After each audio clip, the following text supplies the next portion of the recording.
Hey everyone, welcome back to another Mattel Jurassic World review.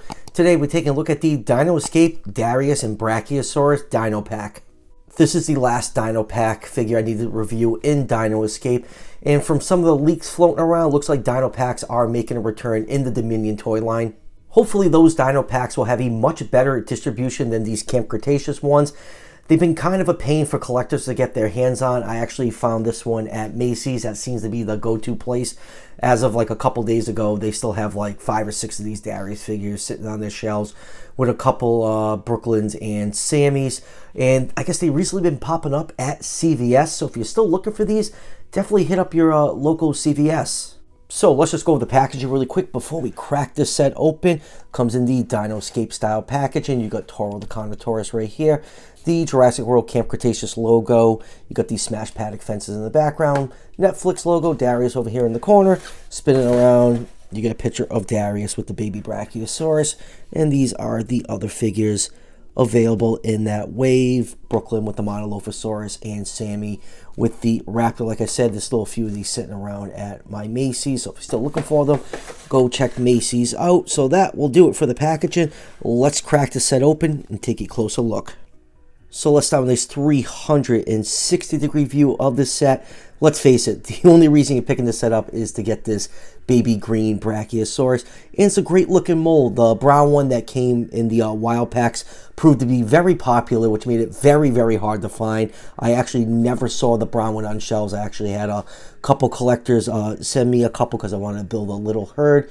But this green one gives you another chance to add the baby Brachiosaurus to your collection. And ever since I saw it, I feel like this is like a tease that the next Legacy Collection figure may be the JP3 Brachiosaurus. I have a feeling, Mattel loves repainting their figures. That Legacy Collection Brachiosaurus mold is perfect for a JP3 Brachiosaurus with that green paint scheme and the orange crest. I think that'll look absolutely fantastic. And, the other movies, even JP3, needs some love from the Legacy Collection.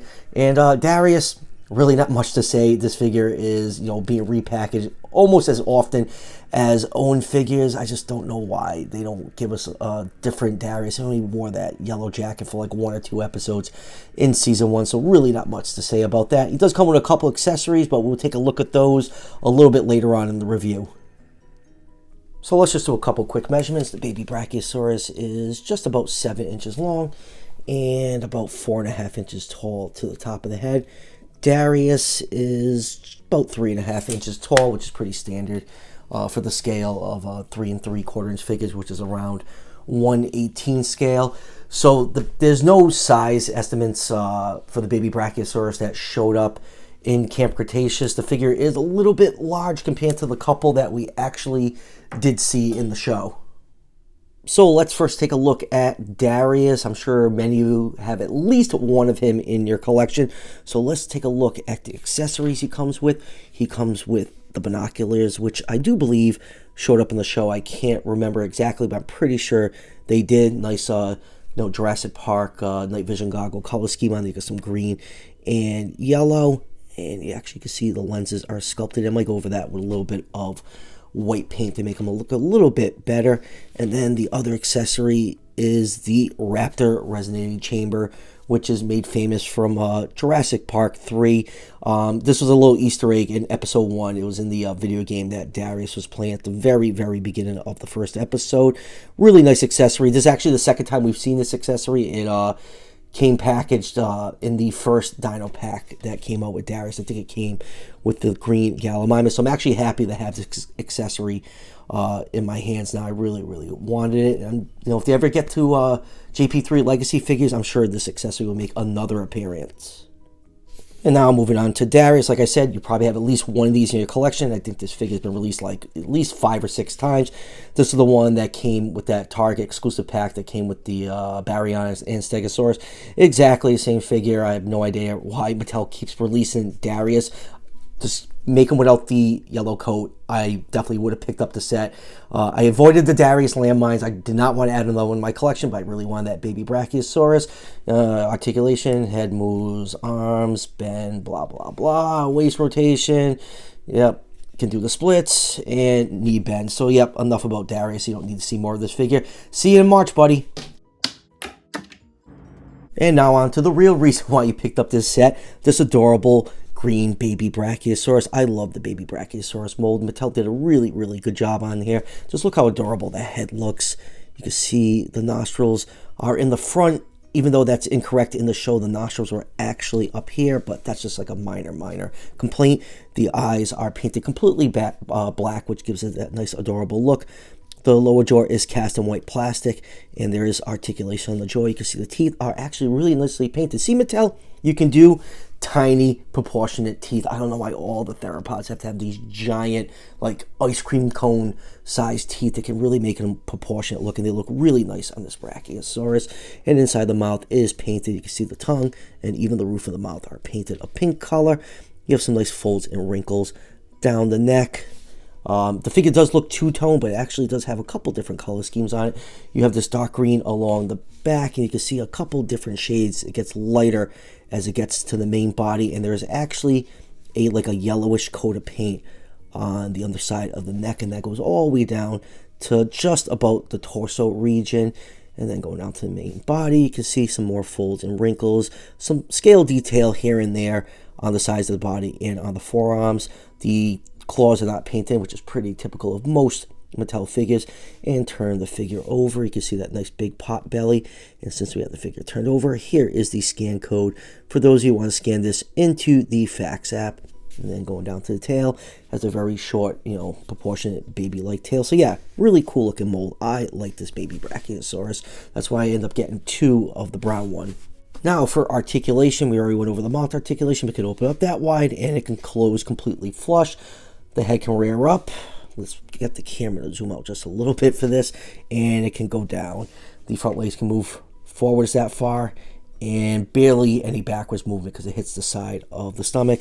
The hind legs can move backwards that far, and not forward at all, but same thing, that stomach gets in the way. And then you just have this completely useless tail rotation. Like I always say every time I bring this up, just put a hinge joint in here so the tails can swing side to side. That is a good articulation.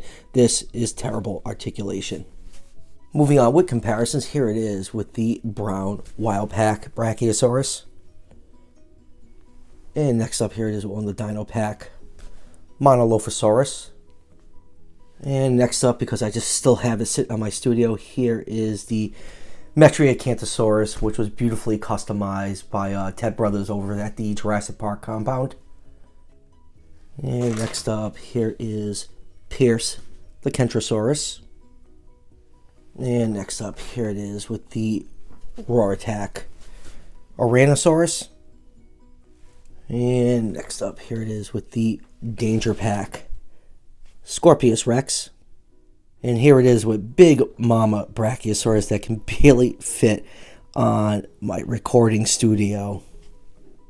And lastly, here's the set with the rest of the Camp Cretaceous campers. I've already ranked these figures before in, I think it was the Brooklyn review, but we'll do it again one more time. My favorite of all the campers is the Kenji figure. Looks like he just jumped right off screen and into your hand. Sammy and Yaz are also great. Brooklyn's okay, just, some issues with the paint apps around her head. Ben's eyes kind of freak me out. I do like it. I'd love to get a season 1 Ben. Maybe that'll happen sometime down the road. And Darius is absolutely the worst figure in the set. That's because he was the first figure to come out, and he actually came out before the show, and his head sculpt does not look anything like he does in the show. It's probably because they had to go off some, conceptual art when they started developing the figure, but he really, really needs an update. Needs a better head sculpt and get rid of the stupid yellow jacket, and a lot of us would be happy. So final thoughts on this set. If you can't figure it out, I literally just bought this only to get that baby green Brachiosaurus. Could care less about the Darius figure. Like I said, there's just so many of him. So many sets have him. It's been like a minefield trying to avoid. Ended up with doubles of him. I think I did pretty good. I only ended up with 2. I like the accessory comes with. The binoculars are nice. Like the Raptor resonating chamber. Huge missed opportunity not having any of the campers come with the Triceratop walkie-talkies. I think that would be a great accessory. Maybe we'll see those down the line. I'd love to see dirty, campers, that are 6 months into their adventure with their torn clothes and stuff. Maybe we'll get some different accessories if they eventually do that. The baby Brachiosaurus is a great figure. Love the sculpt on it. A lot of personality. And, see, Mattel can do tiny, proportionate teeth on their figures. This is proof of that. And like I said at the beginning of the review, you can find this set pretty easily at your local Macy's. That seems to be the place to find them. And they've recently been popping up at CVS. I know these Dino packs have not been the easiest things for collectors to get their hands on, but they are definitely easier than the last wave of Fierce Force figures. So that will do it for the review. I have one more Dinoscape figure I have to get to. It's the Fierce Force Monolophosaurus. If I ever track down the last couple figures I'm looking for from the Wild Packs and Fierce Force, I will eventually review them. I am trying not to buckle and pay scalper prices on them, but I might have to for the Shrinkosaurus. I really want to get that figure. The others, I don't know what I'm going to do. I just really don't want to pay scalper prices, but I should have some of the new Collect Day figures coming in the next couple weeks. Eofauna is supposed to release in their Diplodocus. So yeah, a lot of new stuff coming out in the next month or so. So be on the lookout for all those reviews. And as always, if you're enjoying the content on this channel, show your support by hitting that subscription button just below the video. Each subscription helps out the channel tremendously and is greatly appreciated. And I'll see you guys for the next one.